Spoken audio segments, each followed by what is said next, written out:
네, 이번 시간에는요, 태풍과 우리나라 주요 악기상이라고 해서 태풍을 먼저 배우는 단원입니다. 일단 태풍은요, 열대 저기압 중에 하나다라고 보면 돼요. 그래서 열대 저기압이 좀 더 넓은 범주이지만 이렇게 좀 같이 이해하셔도 됩니다. 열대 저기압부터 들어갈게요. 열대 저기압은요, 수온이 높은 열대 해상에서 발생을 합니다. 우리가 지난 시간에 온대저기압 기억납니까? 온대저기압은요, 온대지방에서 발생하는 저기압이고, 열대저기압은 열대해상에서 이렇게 발생을 해. 그래서 이름 자체에서 이렇게 알려주고 있죠. 열대해상에서 발생하는 저기압이니까 우리가 위도대를 알려주는 거예요. 수권과 기권의 상호작용으로 발생을 합니다. 태풍은 기상현상 중에 하나여서 수권의 물이 증발해야 돼. 그래서 기권, 구름을 형성하면서 이렇게 격한 바람의 움직임, 이게 태풍이에요. 그래서 태풍은요, 수치적인 걸 좀 기억을 해줘야 되는데, 일단은 중심 부근의 최대 풍속이요, 17m/s 이상이다. 첫 번째 수치예요. 중요한 수치. 발생 지역이 수증기의 공급이 충분히 이루어져야 되기 때문에 우리가 바다라고 했을 때는 모두 다 수증기 공급을 해줄 수 있거든요. 그런데 위도가 5에서 25, 수온이 27도 이상인 곳을 우리가 열대해상이다 이렇게 얘기를 하고요. 여기서 발생하는 태풍 이런 식으로 기준을 잡습니다. 따라서 위도 기억해야 되고 수치, 수온 기억을 해야 돼요. 수명은 보통 열흘 정도다 라고 보면 되고요. 중심 부근의 최대 풍속이 17m/s 미만으로 이제 약해지면 우리가 열대 저압부로서 점점 소멸해 가는 과정이에요. 오케이. 열대 저기압의 발생 지역이랑 거기에 따른 명칭이 조금씩 다른데요. 우리가 대표해서 이렇게 태풍이라고 얘기를 하지만 사실상 태풍은 북서태평양 쪽, 북태평양의 서쪽에 위치하는 열대 저기압을 이르는 말이고, 그 다음에 이렇게 사이클론, 그리고 허리케인, 위치마다 우리가 부르는 명칭이 조금씩 다릅니다. 그래서 이런 것들도 잘 익혀 놓으시고요. 여기서 중요한 포인트는 뭐냐면 태풍이 잘 생기지 않는 조건을 이해하고 인과관계를 잘 따져줘야 돼. 우선은 A 해역과 B 해역. 선생님이 이렇게 체크를 해놨는데요. A 해역에서 태풍이 일단 잘 생기지 않고 B 해역에서도 태풍이 잘 발달하지 않습니다. 결과는 같지만 원인, 이유가 다르거든. A 해역에서는 왜 그럽니까? 적도에서 위도 5도까지의 위치로서 전향력이 약해요. 전향력은 태풍을 생성하게 하는 원동력 중에 하나로 태풍의 공기 수증기들이 상승해서 얘네들이 두꺼운 정란운을 만들거든요. 그럴 때 회전할 수 있는 힘이 더해져야 돼. 근데 그 힘이 없다 이거야. 그러다 보니까 태풍이 회전 운동을 하는데 필요한 힘을 얻지 못합니다. 따라서 0에서 5도, 북반구, 남반구 모두요. 이만큼에 해당하는 위도대에서는 태풍 발생을 거의 안 한다라는 거. 뜨거운 열대 해상 맞지만 위도가 낮기 때문에 오케이. 고위도로 갈수록 전항력이 증가해요. B 해역은요. 남아메리카의 서쪽 연안인데요. 태풍이 거의 발생하지 않습니다. 요거는 우리가 뒤에 표층 해수의 순환 이거를 좀 알면 이해할 수 있는데 통합과학에서도 배웠기 때문에 한번 선생님이 얘기를 할게요. 북태평양은요. 시계 방향으로 표층 순환이 이렇게 일어나요. 무역풍에 의해서 그리고 대륙에 의해서 부딪혀 올라가다가 편서풍에 의해서 그 다음에 다시 맞물려 내려옵니다. 남태평양은요. 마찬가지로 무역풍에 의해서 갔다가 이렇게 내려오는 식의 반대 방향의 순환을 만들어내요. 따라서 지금 무역풍에 의해서 이렇게 쓸려간 요 동쪽 해역에는 요 위치에 심해의 찬 해수가 표층으로 올라옵니다. 그걸 우리는요, 용승이라고 하는데,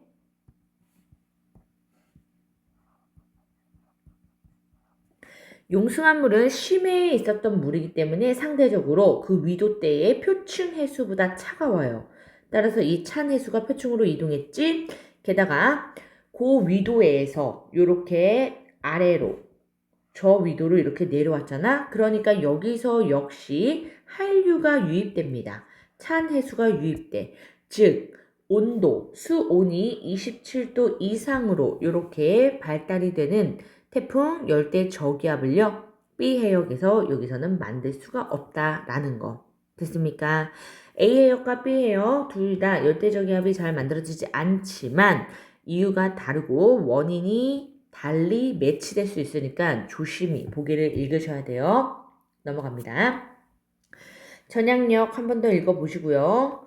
얘는요, 자전에 의해서 생긴 가상의 힘이야. 우리가 온대 저기압에서도 언급이 됐었고, 고위도로 우리가 바람이 불어 나가는 거. 근데 휘어지죠? 시계 방향으로 불어 나가는 거.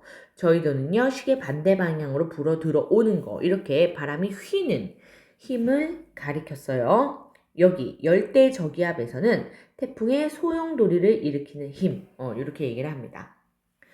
태풍의 이름은요, 아주 다양하고요. 나라마다 이렇게 제시를 하게 되다 보니까 우리는 낯설기도 하고 좀 익숙하기도 하고 이런 상황인데요.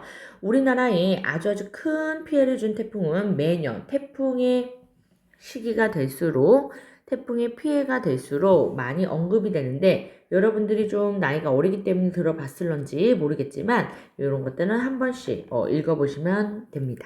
오케이. 온대 저기압과 같이 태풍 역시 에너지1이 중요합니다. 에너지1은 일단은 정의 내리고 추가 설명할 건데 수증기가 물방울로 즉 이렇게 액체 상태로 변할 때 수증기의 에너지가 더 컸기 때문에 물방울로 응결할 때는요 방출하는 열이 생깁니다. 오케이? 흡수와 방출은 정말 많이 시험에서 바꿔놓기 때문에 조심해야 돼. 따라서 수증기가 물방울로 응결할 때 방출하는 응결열이자 숨어 있었던 열이다 라고 해서 숨은 열, 그거를 한자어로는 잠열 이렇게도 얘기합니다. 다양한 표현을 쓰니까 익혀 놓으세요. 태풍이 발생합니다. 언제 발생하느냐? 해수면의 온도가 상승하는 열대 해상이기 때문에 이렇게 뜨거워. 그러면 액체 상태의 물이 먼저 수증기로 이렇게 증발하겠죠. 그러면 아랫부분이 먼저 데워지다 보니까 우리가 기단의 변질에서도 언급이 되었었는데 공기덩어리가 빠르게 상승하게 됩니다. 왜냐? 아랫부분이 먼저 올라간 온도로 밀도가 작아지지? 그러면은 걔네들은 이렇게 상승하고자 하죠. 따라서 저기압이 형성되면서 주변의 공기가 전향력에 의해서 회전하는 위도대가 되면 바람이 형성돼요. 그리고 나서 올라가다 보면요. 증발한 수증기가 물방울로 응결을 하게 되지. 그러면 응결할 때 열을 내놓는다 그랬죠.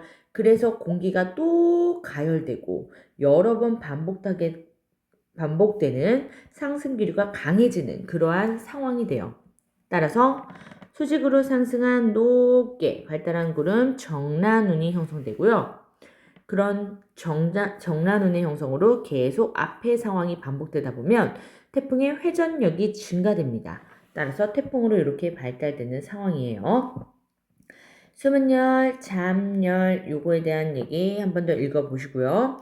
물의 상태가 변화할 때 출입을 합니다. 그랬을 때 주변으로 열을 방출하게 되면 온도 상승 효과가 이렇게 나타나겠죠?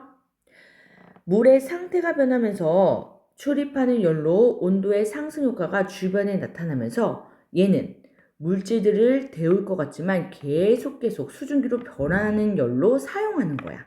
오케이? 따라서 주변의 온도 상승 효과 말고 물의 상태 변화로 쓰인다. 그러니까 계속 수증기로 공급된다. 이렇게 이해하시면 돼요. 응결열, 액화열, 기화열 이런 종류들을 포함해서 우리가 수문열 이렇게 얘기를 합니다. 태풍의 특징은요. 전선을 동반하지 않습니다. 온대저기압은 온난전선과 한랭전선을 모두 동반했었지. 그렇기 때문에 우리 오늘 시간 끝나면 온난전선, 한랭전선 동반하는 온대저기압과 열대저기압을 비교할 겁니다. 일기도상에서 우리는 계속 태풍을 찾아내야 하는데 조밀한 동심원으로 나타나요. 조밀한 동심원으로 나타나다 보니까 이렇게 중심의 원형으로 이렇게 그려지게 되겠지? 그런데 어떤 조밀한 동심원이냐 이거에 따라서 우리가 태풍이 더 위협적인 거 그걸 찾아낼 수 있어요. 다시 말하면 얘의 중심기압이 996인 헥토파스칼 태풍인데 여기 주변에 4씩 차이가 난다고 칩시다. 그러면은 요렇게 동일한 크기 대비 얘는요. 델타 P 즉 기압 차이가 대략 8 정도죠. 그쵸? 그런데 얘 중심기압이 똑같이 996 헥토파스칼로 이렇게 시작이 되었는데요.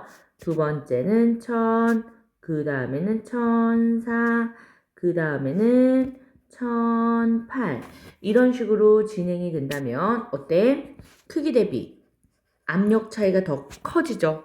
따라서 우리는 뭐를 알아야 하느냐? 이렇게 조밀하면 할수록 속도가 빨라진다. 요걸 기억해야 돼, 얘들아. 풍속이 빨라지는 거야. 더 위협적인 태풍입니다. 오케이. 우리나라는 주로요, 7월에서 9월 사이에 집중적으로 태풍의 영향을 받고요. 짧은 시간 동안에 대규모의 에너지를 고위도로 상승해 가면서 지구 에너지 평형에 기여합니다. 즉, 요 디귿과 리을은 태풍 2점인데요. 우리가 피해를 생각하기가 좋다기보다 피해를 먼저 떠올리기가 쉽거든요. 그런데 태풍은요, 이러한 이점도 있기 때문에 잘 이해해야 돼. 지구가 구형이기 때문에요, 에너지가요, 위도별로 에너지가 불균형하거든요. 오케이? 그런데 그러한 불균형한 에너지를요, 평형을 이룰 수 있도록 도와주는 게 대기와 해수야. 그런데 태풍은 좀 더 격하게 빠르게 열평형을 도와줄 수 있다라는 장점이 있습니다. 지상에 많은 피해가 발생하기도 하지만 표층 해류를 순환시켜 주다 보니 바닷물을 쓸고 올라간단 말이야. 따라서 해양 생태계를 유지시켜주는 이러한 또 이득인 역할도 해요. 오케이. 이렇게 베이스를 가지고 태풍의 구조와 날씨 제대로 들어가 봅시다. 태풍의 규모 이렇게 먼저 나와있죠. 태풍은 반지름이 약 200부터 1500km까지 아주 다양합니다. 그러니까 규모가 엄청나게 차이가 커요.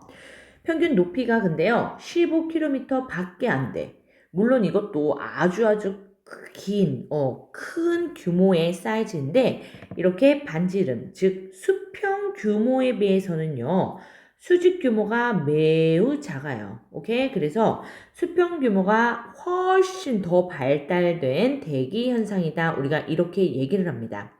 15km 대륙권 상부 기억납니까? 우리가 기권의 층상 구조를 이렇게 대략적으로 그려보면 온도, 높이에 따라 층이요 이렇게 4개의 층으로 나뉘어졌었거든. 그랬을 때 폭은 지금 조금 다르게 그려졌지만 여기가 11km까지가 성층권이었어. 오케이? 그래서 대륙권과 성층권의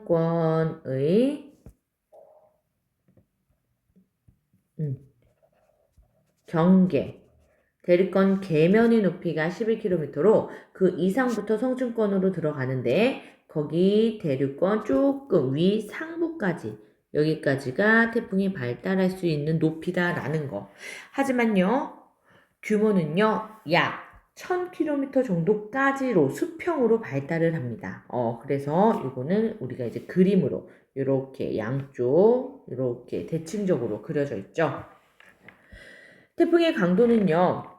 최대 풍속 기준으로요. 약한 것, 중간 것, 강한 것, 그리고 매우 강한 이렇게 구분이 돼요. 수치를 조항하는 스타일의 학교들이 있거든. 그럴 때 잘 보셔야 됩니다. 태풍의 구조는 공기가 시계 반대 방향으로 불어 들어갑니다. 왜냐? 얘네들이요 저기압이잖아. 저기압은 우리가 내 머리 위에 기체가 적다 그랬어. 그래서 선생님은 이렇게 엄지손을 쥐어가면서 오케이? 그렇기 때문에 공기가 상승 기류를 만들고요. 시계 반대 방향으로 이렇게 불어 들어가는 요 상황이 될 거예요. 오케이? 꼭대기 부분에서는 근데요, 요렇게 다른 상황이 펼쳐집니다. 요걸 좀 이해해야 돼. 선생님 그림으로 좀 추가 설명을 할게요. 지금 요 태풍의 구조, 요 그림을요, 선생님이 대략 중심으로부터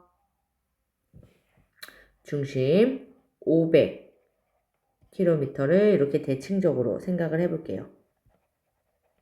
이런 상황에서 조금 폭이 맞진 않지만 여기까지 이렇게 15km라고 그냥 가정을 할 겁니다. 그래서 훨씬 긴 게 많이 줄여진 요 수평 규모 요거를 좀 이해를 해줘야 되고요. 얘는 정말 수평에 비해 작은 거리예요.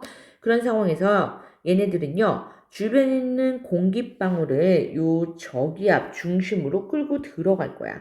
저기압이기 때문에 시계의 반대 방향으로 불어 들어가죠. 요렇게 물방울이 포함된 공기를 이렇게 끌고 들어갑니다. 이렇게 끌고 들어가면은 얘네들이 공기가 모여지기 때문에 상승기류가 이렇게 나타나는데 이 상승기류가 나타나는 요게 태풍과 가까운 곳 근데 전체를 태풍이라 그러고 우리는 이제 요 중심을요 태풍의 눈이라고 할 거야. 태풍 눈 오케이 태풍의 중심입니다. 이때 상승기류가 가장 강하게 아주 두터운 저군형 구름을 이렇게 만들어요. 오케이? 그 다음에도 당연히 상승기류 그런데 이렇게 상승하는 규모가 조금 줄어듭니다. 태풍의 눈 주변에 가장 큰 저군형 구름 이게 우리는 가장 두꺼운 정란운이라 그래서요. 구름벽이라는 표현도 쓸 거야. 오케이? 약 10에서 20km 정도까지고요. 태풍의 눈 바깥쪽이 될 거고 모두 다 상승기류이지만 아주 강한 상승기류가 이렇게 태풍의 눈 주변에 구름벽을 형성하게 돼요. 가장자리도 당연히 저군형 구름인데요. 조금 약한, 상대적으로 조금 약한. 그러다 보면 얘네들이 다 상승해서 여기 위에 기체가 고여있지? 그렇지 않고 태풍의 눈에서는 어떤 일이 벌어지느냐? 여기에서 중심에서 시계 방향으로 불어나가는 상황이 돼요. 왜 불어나갑니까? 얘네들이 모여들었기 때문에 이렇게 약한 하강기류가 만들어져. 그런데 중요한 건 뭐냐면은 이러한 모든 현상은 마치 고기압처럼 우리가 착각하기 쉬운데요. 이 고기압과 같은 현상이야. 시계 방향으로 빠져나가고요. 약한 하강기류가 발생되고 그리고 심지어 태풍의 눈은 날씨가 맑고 바람이 약하다 보니까 전체적으로 완전 폭풍우가 몰아치는 이러한 격한 비바람이 몰아치는 상황에서 중심은 조금 고요합니다. 오케이? 그런데 절대로 고기압은 아니다. 라는 거를 인정해야 돼. 이해해야 돼. 오케이? 따라서 고기압스러운 상황이 맞지만 얘들아, 나머지는 특징이 비슷하지만 절대로 고기압이 아니다라는 거. 요거를 꼭 강조합니다. 오케이? 지금 전체적으로 다 태풍, 열대 저기압 상황이야. 오케이? 따라서 전체가 다 열대 저기압이고요. 저기압 상황입니다. 살짝쿵 맑은 날씨가 태풍의 눈에서 나타날 수 있고요. 그 맑은 날씨로 하강기류 이렇게 유추하는 것까지는 오케이. 됐습니까? 공기입자가 들어갈 수 있는 요 한계 구름벽이 있다라는 거 잘 기억을 하시고 그 다음에 우리가 뒤쪽으로 다양한 규모의 태풍이 있는 거 이렇게 본 다음 뒤쪽으로 넘어갈게요.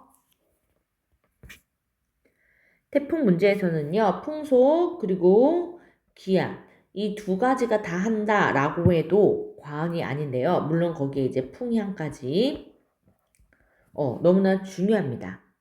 중심 기압과 가장자리 기압의 차이가 매우 크죠. 그렇기 때문에 조밀한 동심원이라 그랬어. 이러한 조밀한 동심원이 일기도에서 관찰이 되면 우리는 태풍, 강한 바람을 동반하겠구나 이렇게 예측할 수 있습니다. 태풍의 눈 주위가 풍속이 가장 강하게 될 거야. 그리고 태풍의 눈 안쪽 정말 중심으로 들어오면요. 조금 맑고 하강기류라고 했지 풍속이 급감합니다. 바깥쪽으로 멀어질수록 다시 풍속이 약해져. 그래서 요 개형이 요 중간 그림이 만들어지는데 아까 먼저 그렸던 그 그림에서 잠깐 그리고 우리가 들어가면은 태풍이요. 여기 가장 저기압인 요 부분에서 얘들아 풍속이 가장 느리다가 풍속이 급격하게 증가했다가 다시 감소하는 이런 경향이 되는 거야. 대칭적으로 풍속이 급증했다가 이렇게 급감하는 이러한 개형으로 풍속이 그려집니다. 오케이. 따라서 똑같은 개형 따라온 거 여기 눈에 보입니까? 풍속 그림 요렇게 가장 낮아졌다가 다시 높아지는 여기가 뭐가 된다? 구름벽이 되는 거지. 오케이? 그래서 여기가요. 구름벽. 눈의 중심인 눈의 주변부다라는 거 중요합니다. 기압은요. 태풍이기 때문에 가장 중심이 저기압, 열대 저기압 그러다가 주변으로 갈수록 이렇게 상승하고요. 그거를 이렇게 따로 그려놓은 버전과 우리가 한 번에 또 대칭적으로 이렇게 그리는 버전 이렇게 풍속과 기압 얘네들을요 가려놓을 거야. 그럼 너희가 이게 기압이다. 이게 풍속이다. 각각 찾을 수 있어야 되겠지. 오케이? 기압 설명 봅시다. 기압 설명을 보면 태풍이 다가올수록 기압은 낮아집니다. 왜? 저기압이니까 저기압 중심이 나에게로 다가오는 거야. 통과하고 다시 높아져요. 왜? 태풍이 멀어지니까. 오케이? 이러한 기압 때문에 우리가 해수면의 높이도 달라지는데 요거는 좀 추가 설명을 할게요. 일단은 기압 중심에서 가장 낮고 바깥쪽으로 멀어질수록 기압이 상승하는 요 개형 확인했죠? 해수면 얘기는요 밑에서 잠깐 먼저 하고 들어가자. 태풍이 지나가는데 얘들아 해수면의 높이가 달라져. 해수면이요 평상시에도 이렇게 잔잔했다가 바람이 좀 불면은 우리가 파도가 치지. 오케이? 그래서 해수면이 높을 때를 우리는 만조시라 그러고 해수면이 낮은 요 시기를요 간조시기라고 해. 오케이? 요런 상황이 일반적인 상황에도 있습니다. 그런데 태풍이 다가오는 거야. 태풍이 다가오면요 우리는 얘네들 원래 태풍이 오기 전 요 잔잔한 바다였을 때를 기점으로 우리는 기압이 이때 높고 해수면이 올라올 수 있는 이유는 기압이 낮아지기 때문인데 온대 저기압 태풍은 저기압이다 보니까 원래 평상시에 살짝 차이 나는 것보다 훨씬 더 큰 차이를 만드는 거야. 다시 말하면 저기압이 다가옵니다. 그러면 이렇게 해수면이 더 증가할 수 있는 상황이 된다는 거죠. 왜요? 저기압 중심이 다가왔기 때문에 아주 저기압, 오케이? 따라서 누르는 힘이 약해. 그러니까 얘네들이요. 솟아 올라오는 거지.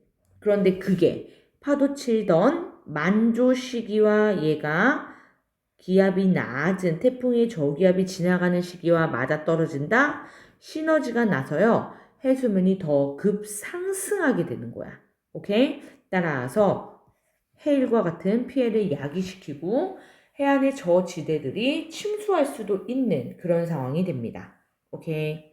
따라서 태풍이 지나갈 때 수면이 높아지는 거 이해되죠? 기압이 낮은 상황이기 때문에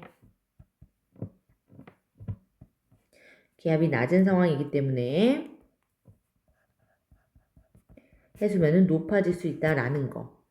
1헥토파스칼이 낮아질 때마다요 1cm씩 증가한대요. 1cm 별거 아니네요. 할 수 있겠지만 기압이 뚝뚝 떨어지게 되면은 엄청난 해일을 야기시킬 수 있습니다.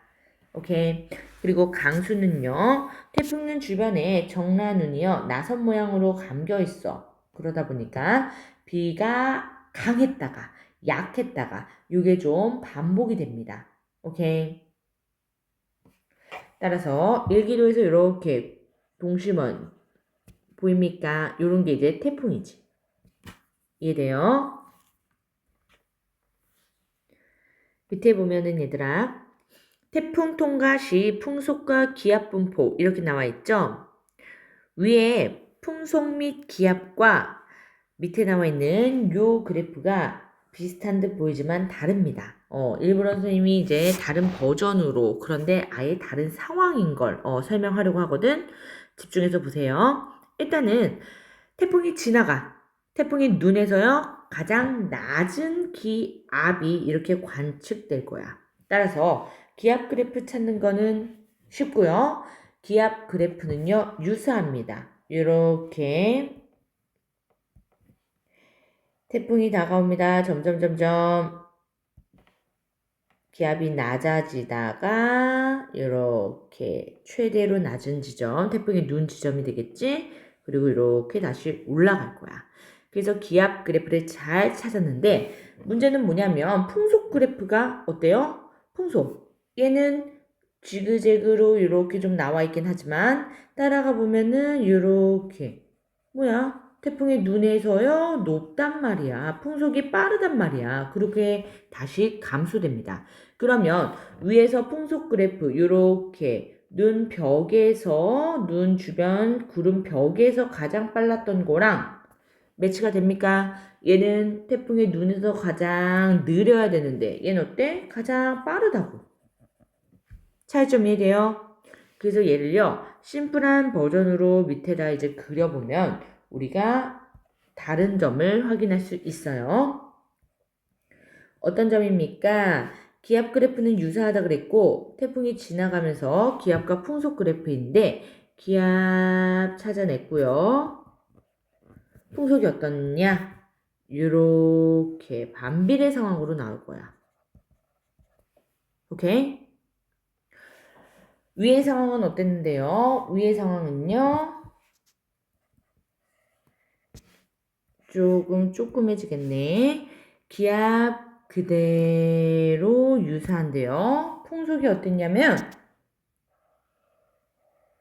요렇게 선생님이 대략적으로 그렸어요. 지금 풍속이 가장 빠른 요 지점이 다르다 이거야. 오케이? 이거는 왜 때문입니까? 중요해 얘들아. 얘는요. 관측소 또는 관측자의 위치 때문이에요. 지금 이 상황은 뭐냐면 관측소가 태풍 눈 주변에 있는 거야. 그러니까 풍속을 가장 빠르게 느끼는 위치예요. 얘는요, 태풍 눈에 있는 거야. 그래서 이 상황을 다시 한번 그려보면 태풍이 지나갑니다. 태풍의 이동 경로가 이렇게 됐을 때 태풍의 눈이 요렇게 시간에 따라서 이렇게 지나가겠지? 그러면 내가 사람이요. 태풍이 지나가는 요 경로 안에, 경로상에 이렇게 얘기하거든. 경로상에서 관측한 거랑 이게 현재 지금 요 1번이라고 치자. 요 1번 상황. 그런데 내가요. 가장 풍속이 강한 이 2번 상황에서 태풍의 눈 주변에서 관측을 하는 상황인 거야. 오케이?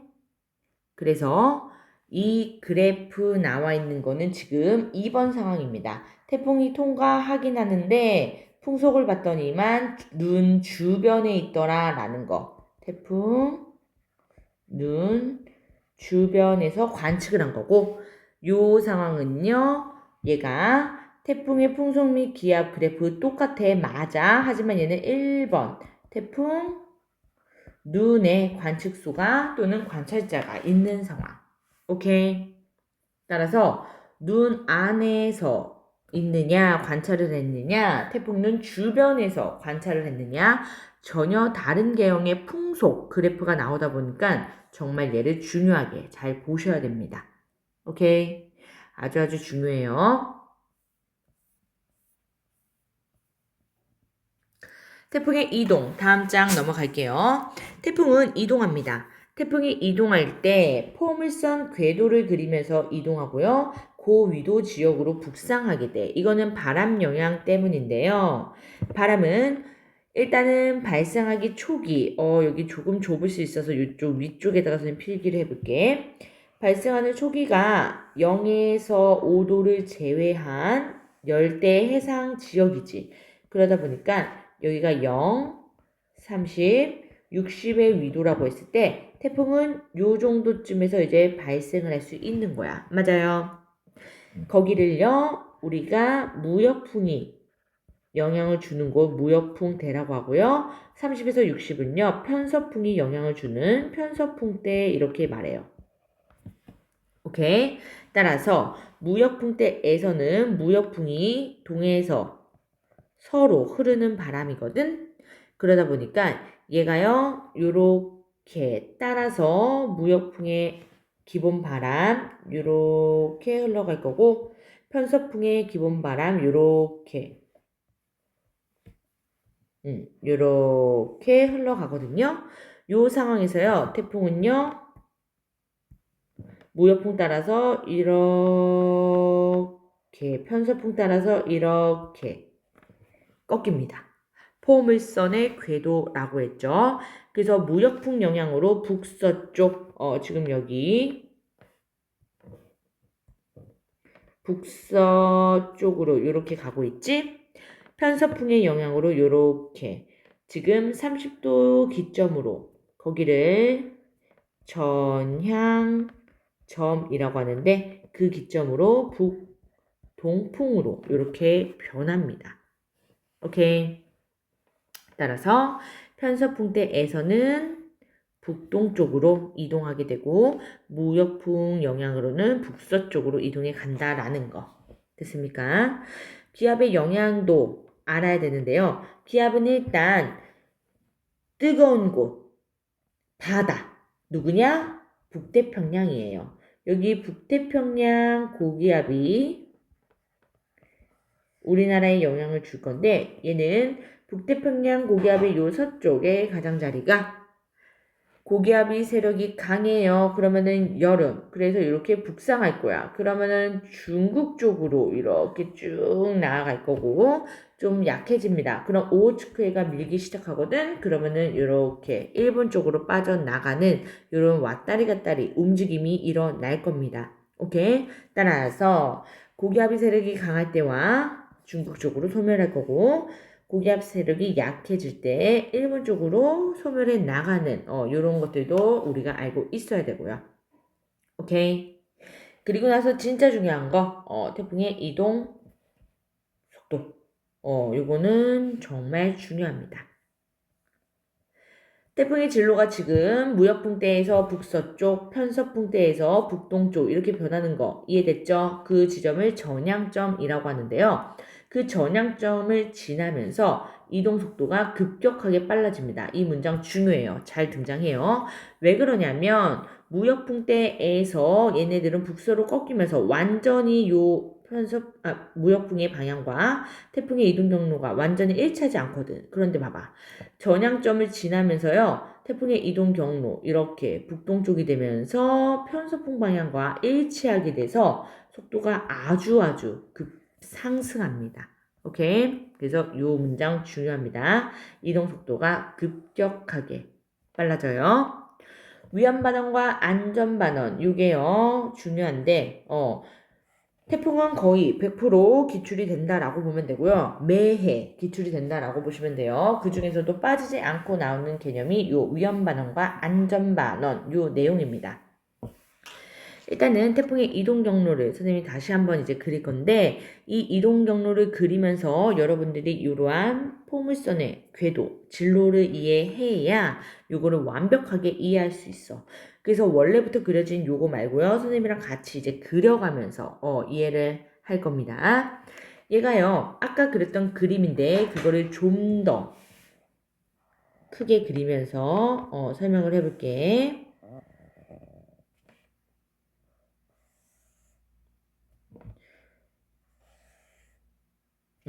요 상황에서요, 0도, 30도, 60도입니다. 태풍이 이렇게 발생하면서 태풍은 이동해 나가요. 어떻게 이동한다? 북동쪽을 향해, 북서쪽을 먼저 향해 가죠. 북서쪽을 향해서 가는 포물선 궤도에서 이렇게 북동쪽을 향해서. 오케이. 따라서 요 상황에서요, 태풍의 모양을, 동심원을 좀 크게 이렇게 그려볼게요. 어느 한 위치가 되겠지? 이렇게 이동해 나갈 겁니다. 태풍 자체는요, 온대 저기압이죠. 열대 저기압. 이 열대 저기압인데, 얘는요, 시계 반대 방향으로 불어 들어갈 거야. 요렇게. 오케이. 그래서 태풍을 전향점을 지나더라도 시계 반대 방향으로 불어 들어가는 건 똑같아요. 왜? 얘는 시계 반대 방향으로 요렇게 저기압이니까. 오케이? 그러면 얘 지금 무역풍 때, 편서풍 때 불어오는 바람이 무역풍, 불어오는 바람이 편서풍 이런 상황에서요. 대기 대순환의 방향과 일치하는 게 원의 반원 중에 어디냐라는 거야. 일치하는 곳이 어디예요? 오른쪽. 일치하는 곳이 어디예요? 오른쪽. 오케이? 따라서 이 오른쪽을요, 우리가 위험하다라고 합니다. 오른쪽은 위험한 반원이야. 이렇게. 위험 반원. 오케이? 그러면은 왼쪽 보자. 왼쪽은요, 대기대순환의 방향과 반대. 그래서 속도 감소돼. 대기대순환의 방향과 편서풍대에서도 반대. 그래서 속도가 감소돼. 따라서 여기 왼쪽은요. 얘네들은요. 안전해 이렇게 얘기를 합니다. 그래서 안전한 반원이야. 배로 항해를 할 때 항해가 가능하다. 가항 반원이야 이렇게 말해요. 배가 항해하고 있다가 태풍을 만났다. 우리는 태풍의 이동 경로에 왼쪽으로 이렇게 배를 옮겨야 합니다. 그래야 피해가 적다라는 거. 오케이. 그런 상황에서 위험반원과 안전반원이 항상 무역풍 때든 평서풍 때든 위험한 거 오른쪽, 안전한 거 왼쪽 이 기준을 정확하게 잡아야 돼요. 그거를 이제 수치적으로도 보여줄게요. 일단은 문장을 이해하고 수치 확인합시다. 태풍의 이동 경로의 오른쪽이고요. 대기대순환 무역풍이든 편서풍이든 상관없어. 시계 반대 방향으로 회전하는 태풍 풍향이랑 일치합니다. 그래서 속도 더 증가, 피해 더 증가. 오케이. 풍향이 시계 방향으로 변한다. 요 말도 중요한데요. 요거는 일단은 추가 설명이 좀 필요해요.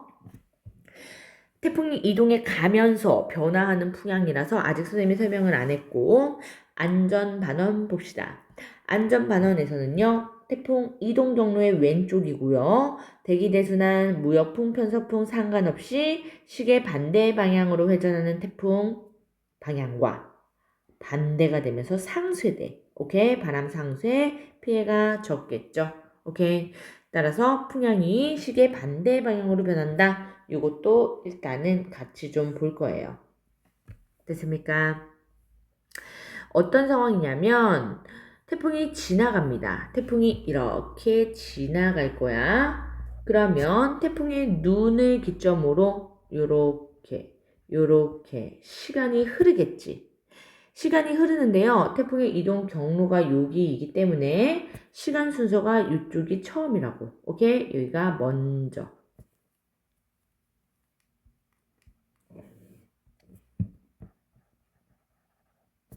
그러면 태풍의 눈을 향해 바람이 불어 들어갈 겁니다. 오케이? 근데요, 저기압이니까 시계 반대 방향으로 불어 들어가지? 그래서 관찰자가 여기 있는데, 처음 먼저 태풍을 바라봤어. 시계 반대 방향으로 들어가는 바람의 방향. 이튿날, 이건 1번. 이튿날 중심이 이쪽으로 옮겼네요. 그러면은 시계 반대 방향으로 불어 들어가는 바람의 방향. 2번. 3일째 봤을 때 시계 반대 방향으로 태풍은 나를 지나쳐 갈 테니까 이렇게 불어 들어가는 방향. 그래서 이렇게 3번. 그러면 내가요. 관측자 입장에서 오른쪽에 서서 태풍이 지나가는 걸, 태풍의 눈이 지나가는 걸 바라봤을 때 어떻게 지금 흘러가고 있습니까? 풍향이요. 태풍의 풍향 1번, 2번, 3번 따라가 보면은 요렇게 시계 방향. 요거를 얘기하는 겁니다. 오른쪽 위험 반원은요. 그래서 시계 방향으로 변해요. 오케이. 왼쪽 봅니다. 똑같이 먼저 시간을 봤을 때 이쪽으로 우리가 1번 상황으로 시계 반대 방향으로 이렇게 불어 들어가겠죠. 1번. 그리고 태풍의 눈이 변했습니다. 2번 상황으로 시계 반대 방향으로 이렇게 불어 들어가겠지. 그리고 3번 상황으로 이렇게 불어 들어갈 거예요. 3번. 그러면은 1번, 2번, 3번을 따라가 봤더니 얘는 어떻게 변해요? 1번, 2번, 3번 시계 반대 방향으로 변하네요. 따라서 태풍의 왼쪽은 안전하고요. 시간이 지나면 지날수록 태풍의 이동 풍향 변화는 시계 반대 방향이다. 이렇게 이해됩니까? 따라서 요 그림까지가 되게 중요합니다. 이게 정확히 이해됐으면 우리가 앞 글자를 좀 따서 기억을 할 거예요. 오른쪽이요. 안전하고요. 아니요. 위험하지. 무슨 소리입니까? 오른쪽이요. 위험합니다. 오케이? 그리고 태풍이 지나가면서 태풍의 풍향은요. 시계 방향으로 변해요. 그래서 오른쪽은 위험한 시계 방향의 변화. 이렇게 기억을 할 거고요. 왼쪽은 안전합니다. 그리고 시계 반대 방향으로 변해요. 오케이. 하나의 기준을 정확하게 좀 더 입에 붙는 표현으로 익혀놓으면은 그 다음에는 우리가 반대로 기억하면 되겠죠. 왼, 안, 시계 반대 요거는 좀 더 입에 안 붙기 때문에 오, 위, 시계 요걸로 우리가 잘 기억을 할 겁니다. 오케이. 그러면 진짜 풍속이 어떻게 증가되고 감소되는지 위험 반원과 안전 반원에서 얘기를 해볼게요. 태풍이 이렇게 그려져 있죠. 이렇게 되어 있는 상황에서 태풍 자체의 회전하는 속도가 130이래요. 오케이? 그러면 내가 왼쪽 안전 반원과 위험 반원의 속도를 계산하고요. 오른쪽 위험 반원 그들의 속도 차이가 어떻게 바뀌는지 볼 거예요. 여기서의 속도를 먼저 계산해 보면 태풍 자체의 회전 속도에서 왼쪽이기 때문에 이 이동 방향과 이동 속도만큼이 상쇄됩니다. 그래서 마이너스 30. 그래서 여기 왼쪽 안전 반원은 100이 되고요. 오른쪽은요. 이동하는 방향과 회전하는 방향이 일치하기다 보니까 일치하기 때문에 130에서 더해줘야 돼. 같은 방향이기 때문에 속도는 더해집니다. 160. 따라서 이 왼쪽 안전반원과 오른쪽 위험반원에서 태풍이 이동하면서 속도 차이가 60만큼 나네요. 그치? 요런 상황이니까 당연히 오른쪽이 위험하고 왼쪽이 안전합니다. 근데 문제에서 이렇게 나와. 태풍이 이동하는 속력이 증가했을 때 위험반원과 안전반원의 속도 차이는 어떻게 됩니까? 라는 거야. 수치적으로 해보자. 130 그대로인데 속력 증가했으니까 40이라고 예를 들게요. 130 그대로인데 40, 10만큼씩 더 태풍의 속력이 증가한 상황. 그랬을 때는요, 90. 그랬을 때는요, 170. 즉, 우리가 중요하고 물어보는 개념, 갭이 어떻게 됩니까? 속도의 편차는요, 80으로 60보다 증가했네요. 오케이? 요런 것들이 이제 보기에 띡 나오는 거야. 그러면은 계산을 해본 경험이 없으면, 이게 뭔 소린가? 라고 보기에서 찍거나, 대충 느낌으로 풀게 되면 오답률이 높아지겠죠. 태풍의 속도, 이렇게 이동 속도가 감소했대요. 그러면 당연히 속도 차이, 왼쪽과 오른쪽의 속도 차이야 감소하겠죠. 이런 것들 수치로도 한번 또 해보세요. 한 20 정도로 우리가 넣어보면 되겠지? 그럼 여기에서는 110 정도가 될 거고, 안전반원, 위험반원에서는요, 150이 되잖아? 그러니까 델타 V는요, 40으로 감소했네요. 처음 60 기점으로요. 오케이? 이런 것들 확인하십시오. 뒤로 넘어가면 태풍의 소멸이 나옵니다. 드디어 태풍의 소멸, 이걸로 이제 마무리가 될 건데, 태풍은 세력이 약해지면서 온대 저기압으로 이렇게 발달돼서 변화하면서 사라지게 될 거야. 이 기도에서 우리나라의 영향권인가 아닌가 이런 것들 많이 물어보니까 잘 보시고요. 어떨 때 소멸을 하게 되느냐? 당연히 에너지원이 차단되는 경우가 되겠죠. 에너지원이 뭐였지? 수증기의 공급. 수증기 공급이 차단되는 경우는요, 두 가지입니다. 일단은 바다는 바다인데 차가운 바다. 그리고 아예 육지로 상륙하는 경우. 오케이. 고위도 해상으로 이동합니다. 바다는 바다인데 고위도 찬 바다. 수온이 낮아서 수증기 열의 공급이 감소해요. 육지 상륙을 했대요. 그럼 당연히 바다가 아니니까 공급 감소 당연한 거고 지표면과 마찰이 증가해서요. 완전히 소멸합니다. 오케이? 따라서 운동에너지 감소되고요. 중심기압의 상승 이거 꼭 체크해놔 얘들아. 태풍의 세력이 강해지면은 중심기압이 더 낮아진 거야. 그러면 태풍의 눈은 더 또렷해집니다. 그런데 지금처럼요. 중심기압이요. 상승한 상황이다. 이거는 저기압이 소멸해 간다. 저기압에서 고기압스러워지는 거잖아. 그러니까요. 저기압 소멸 의미하는 거야. 이렇게 다른 표현인데요. 은근히 좀 많이 낚입니다. 기권과 직권으로 지표면의 마찰로 그렇게 소멸하는 케이스. 그리고 지금 수권, 공급량이 줄어서 마찰하는 경우도 있지만 직권과의 마찰이 확실하게 태풍을 이렇게 끝내줄 거야. 아시다시피 긍정적인 영향 바로 생각하긴 어려울 수 있지만 꼭 나옵니다. 부정적인 영향은 우리가 피해 입장으로 많이 먼저 생각이 들 거고요. 태풍의 비가요. 일단 더위를 해소할 수 있다. 이런 것들이 잘 생각이 안 나잖아, 얘들아. 그치? 피해가 좀 더 크지. 뭐야, 더위 해소가 무슨 태풍이야? 이렇게 생각할 수 있는데요. 가능한 보기. 태풍은 심층, 영양 물질을 끌어올리면서 해양 생태계의 상황을 좋게 만드는 또 적조 현상과 같은 이러한 상황으로 만들어집니다. 사라지게 해주는 이동 과정에서 저위도의 수증기 고위도로 이동시켜준다. 에너지 재분배 균형 이거 얘기했죠. 부정적인 영향은요.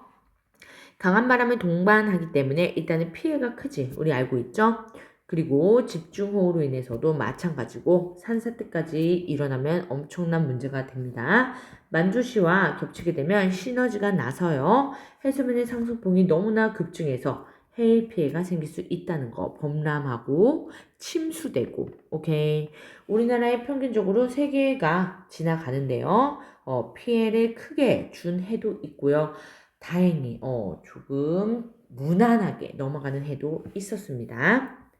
태풍의 이동과 날씨 선생님이랑 수업 이거 진행하기 전에 꼭 여러분들이 먼저 풀어보셔야 돼요. 탐구랑 적용 꼭 해보고 뒤에서 우리가 다시 서머리를 합시다. 해봤어요 여러분? 적용해봅시다. 위쪽 탐구해 봅시다. 먼저 보자. 일단은 태풍의 이동과 날씨 변화, 내용에 대한 것들 한번 확인해 보시고요. 체크 포인트 들어갈게요. 풍속은 서울과 부산 어디서 더 강합니까? 이 질문은 뭐야? 어디가 위험하니? 그 질문이죠. 태풍의 위험 반원에 속해 있는 건 부산이네요. 오케이. 그래서 부산에서 풍속 더 강하죠. 더해지니까. 9월 1일은요, 8월 29일보다 태풍의 세력이 강했어요, 약했어요? 우리가 뭘 보고 알 수 있다? 기압을 보면 되겠죠? 기압이 더 저기압, 더 고기압. 상승했으니까 태풍 세력은 약해졌네요. 그쵸? 태풍이 대륙을 지나면 수증기 공급이요, 아주 감소하지. 그래서 소멸해 갈 겁니다. 왜요? 중심 기압은 상승하게 되니까요. 오케이. 적용해 봅시다. 이런 거 놓치면 안 돼, 얘들아. 저게 영상이다 라는 걸로 언제 찍었는지 이런 거 우리 많이 속일 거예요. 9월 3일에 한반도 북부에는 비가 내렸습니까? 한반도 북부에 비가 내렸겠네요. 그쵸? 9월 3일에 내렸겠네. 9월 4일에 한반도 서쪽 지역은요, 날씨가 맑았습니까? 온대저기압과 태풍 영향이 다 벗어났네요. 그치? 그래서 얘는요, 맑았다 라는 거. 오케이. 그리고 9월 5일은요.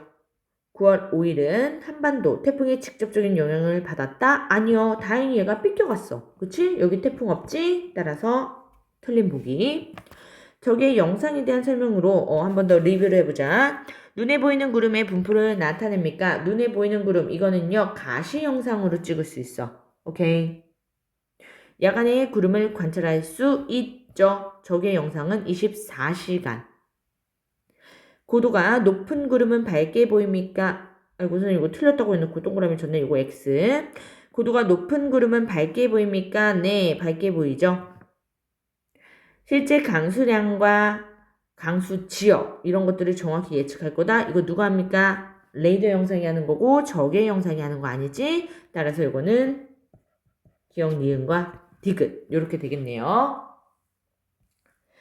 뒤에 있는 조금 더 알고 싶어요. 얘는요. 일단은 이름들 또는 얘네들이 영향을 주는 거 이런 것들을 한번 나타내 봤으니까 참고용으로 보시고 밑에 나와 있는 태풍 열대저기압과 온대저기압의 비교 이거는 잘 보기 바꿔놓기 때문에 잘 기억하십시오. 태풍은 열대저기압이고 온대저기압 이렇게 나와 있기 때문에 발생하는 지역의 위도를 힌트 주는 겁니다. 얘는요. 5에서 25 열대 해상이고요. 그리고 중위도 온대지방이고요. 에너지1은요. 수증기의 수문열, 잠열, 응결열 다 대체될 수 있어요. 얘는 기억나요? 기층, 따뜻한 것과 차가운 게 섞이면 두 기단이 만나면 차가운, 밀도 큰 기단이 아래쪽으로 오케이? 위치 에너지 감소하면서 에너지1이 된다. 라고 얘기했고요. 등압선은요. 조밀조밀한 동심원이고 얘네들은요. 기압을 연결해 보면 타원형이 돼요. 이렇게 타원형이다. 이런 표현. 좀 찌그러진 원이다. 이런 표현. 전선 없습니다. 한랭전선과 온난전선 두 가지 다른 전선을 동반하죠. 온대저기압. 이동 경로도 많이 물어보는데 포물선 모형으로 우리나라 중위도 그쪽에서는 이미 전향점 지나서 이렇게 올라가는 열대 저기압 남서 북으로 포물선 그리고 온대 저기압은 무슨 바람의 영향? 편서풍 그래서 서에서 동으로 오케이 여기까지 해서 태풍 진도 이론 해당하는 문제들 잘 적용해서 오십시오.